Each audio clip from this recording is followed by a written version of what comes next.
Ya, pemirsa, Badan Pengawas Obat dan Makanan BPOM kembali menemukan ribuan jenis makanan yang tidak memenuhi ketentuan yang beredar di pasaran saat bulan Ramadan ini. Mulai dari tanpa izin edar yang mengandung zat pewarna tekstil hingga berformalin. Masyarakat diminta untuk waspada dalam mengkonsumsi ragam jenis makanan, terutama di bulan Ramadan dan juga Idul Fitri. Badan Pengawas Obat dan Makanan BPOM Kamis siang merilis hasil temuan makanan berbahaya yang diperoleh dari sidak sejak awal Ramadan di sejumlah wilayah Indonesia. Pangan rusak banyak ditemukan di wilayah Batam, Kendari dan Aceh. Pangan kadaluarsa di daerah Jayapura, Aceh dan Kupang. Sedangkan temuan pangan tanpa izin edar banyak ditemukan di Batam, Pekanbaru dan Aceh. Sementara pangan tidak memenuhi ketentuan banyak ditemukan di Pekanbaru, Makassar dan Lampung. Kerjasama dengan jejaring dengan pangan daerah. Memang di daerah itu bergantung dari pemerintah daerahnya. Tetapi kami menginstruksikan seluruh Balai POM seluruh Indonesia harus bekerjasama dengan pemerintah daerah, dalam hal ini dinas-dinas terkait. Kenapa ini penting? Karena pelaku usaha juga komplain. Mengapa ini dikunjungi oleh dinas A, dinas B, Balai POM, dan kami tidak mau. Dan ini menjadi catatan penting sehingga dari awal kita antisipasi. BPOM menemukan 3.037 jenis makanan tidak memenuhi ketentuan yang terdiri dari 1.844 item pangan kadaluarsa, 964 item pangan rusak, 706 item pangan tanpa izin edar, dan 429 item pangan tidak memenuhi ketentuan. Temuan tersebut senilai 6,9 miliar rupiah. Dibanding tahun 2011 dan 2012, temuan BPOM kali ini mengalami peningkatan 1.715 jenis makanan dan 3,6 miliar rupiah. Tahun 2011 ditemukan 132.255 kemasan pangan tidak memenuhi ketentuan dengan nilai ekonomi 3,3 miliar rupiah. Di tahun 2012, BPOM menemukan 82.666 kemasan pangan tidak memenuhi ketentuan dengan nilai ekonomi 3,3 miliar rupiah. Selain intensifikasi pengawasan, BPOM juga melakukan pengujian terhadap ragam jenis jajanan buka puasa. Pengambilan sampel dilakukan di pasar tradisional, toko, swalayan, dan tempat-tempat khusus yang menjual panganan berbuka puasa. Dari 2.256 sampel yang diuji, 1.959 sampel memenuhi syarat layak konsumsi, dan 297 sampel tidak layak konsumsi karena mengandung zat berbahaya seperti formalin, boraks, rodamin B, metalin yellow, dan penggunaan pemanis buatan yang melebihi batas. Penganan yang mengandung formalin antara lain mie basah, sate ikan, somai ikan, tahu, ikan asin, asinan, es cendol, cincau, dan es pisang hijau. Sedangkan penganan yang mengandung boraks, yakni bakso, es cendol, kerupuk, dan rumput laut. Sementara kolang-kaling, pacar Cina, cendol delima, agar-agar, dan kue apem mengandung zat rodamin B. Dalam 3 tahun terakhir, temuan penganan berbuka puasa berbahaya mengalami penurunan. Tahun 2011 ditemukan 560 sampel yang tidak layak konsumsi, sedangkan pada tahun 2012 ditemukan 464 sampel tidak layak konsumsi. Sementara pada Ramadan tahun 2013 hanya ditemukan 297 sampel tidak layak konsumsi dari hasil temuan di seluruh wilayah Indonesia. Pedagang nakal seolah sedang memerankan tokoh kartun Tom and Jerry dengan petugas BPOM. Sidak yang sering dilakukan acap kali bocor kepada para pedagang sebelum petugas tiba di lokasi. Benarkah BPOM telah maksimal melakukan sidak makanan berbahaya? Sebab nyatanya BPOM terkesan gemar melakukan konferensi pers saja saat hendak menyampaikan data pada waktu tertentu.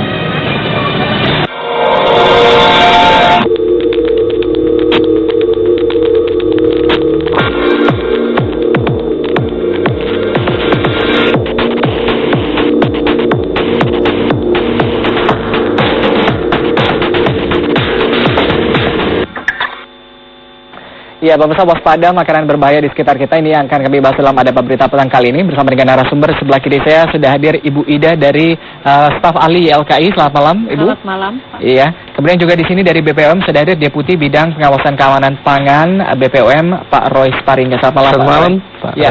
Pemirsa, Anda juga bisa bergabung bersama kami di line telepon 0215155111. Ini mungkin saya mau tanya ke Pak Roy dulu. Rilisnya ini 3.000 sekian gitu ya, 3.037 tadi. Ini item atau berapa? Ya, item. Jadi pangan olahan itu lebih, sebenarnya 4.000 item kita ambil sampelnya, dan itu piecesnya 170.000 kemasan. Jadi selama Ramadan saja ini, selama 3 minggu sebesar itu. Dan 76% ternyata pangan ilegal, pangan olahan ya, itu yang mendominasi temuan kami. Kami memfokuskan pengawasan pangan ilegal, pangan ilegal tanpa nomor izin edar, kemudian puasa dan pangan rusak, dan kita lihat labelnya, dan ini didominasi izin edar dan utamanya di daerah perbatasan free trade zone, yaitu Batam. Itu luar biasa dan itu merembes di sekitarnya. Dan ini nilainya 6,9 miliar hanya 3 minggu saja, dan sekitar 90% didominasi di daerah Batam. Oh, didominasi. Kalau untuk Jakarta sendiri? Jakarta menurun. Ya. Jadi menurun, kalau secara nasional boleh dikata tidak bermakna. Kalau dibandingkan tahun lalu tentu ada Jakarta ya, kami juga mencatat sekitar 8% tahun lalu. Tapi tahun ini cukup sulit kami mendapatkan, walaupun ada satu-satu di supermarket ada yang ilegal, tetapi tidak seperti tahun lalu. Jadi ini termasuk kami berhasil.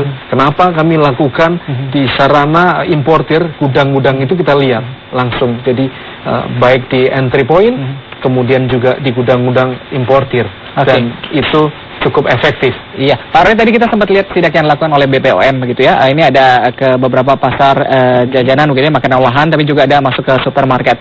Ada temuan begitu di pasar tradisional atau supermarket sendiri ada potensi begitu? Betul. Semua kita lakukan seluruh Indonesia ini ada 31 balai-balai POM tersebar, dan itu kita lakukan. Memang kami bekerjasama juga dengan dinas-dinas terkait agar bersama-sama. Karena kalau tidak agak sulit itu, tetapi memang ada 1-2 kasus yang kita lihat.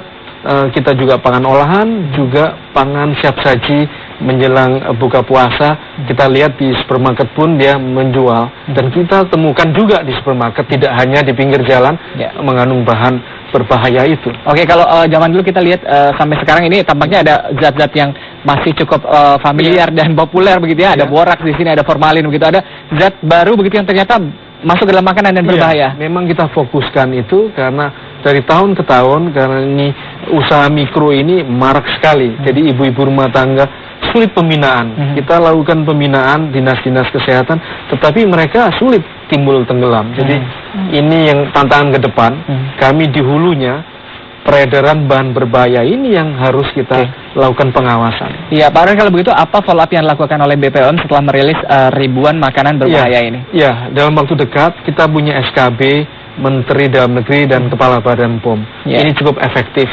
Jadi bagaimana peredaran itu harus diatur sedemikian rupa.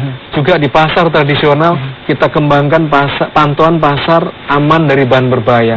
Karena industri rumah tangga ini termasuk bisnis mikro ini mendapatkan bahan bakunya dari pasar. Dan ini kita fokuskan di sana. Iya, Bang, saya bicara mengenai bahan makanan yang berbahaya ini bukan barang baru begitu ya. Sudah dari tahun ke tahun ini sering ditemukan. Kemudian langkah apa yang bisa membuat efek jerah masalah ini bisa selesai. Kemudian juga konon kabarnya ya, Bu Ida ya, ini tidak hanya bisa merusak jaringan tertentu, tapi bisa merusak ginjal juga ya. Ya, melukai kesehatan. Melukai kesehatan. Oke. Selengkapnya saya Pariwara, tetap bersama kami di Ada Apa Berita.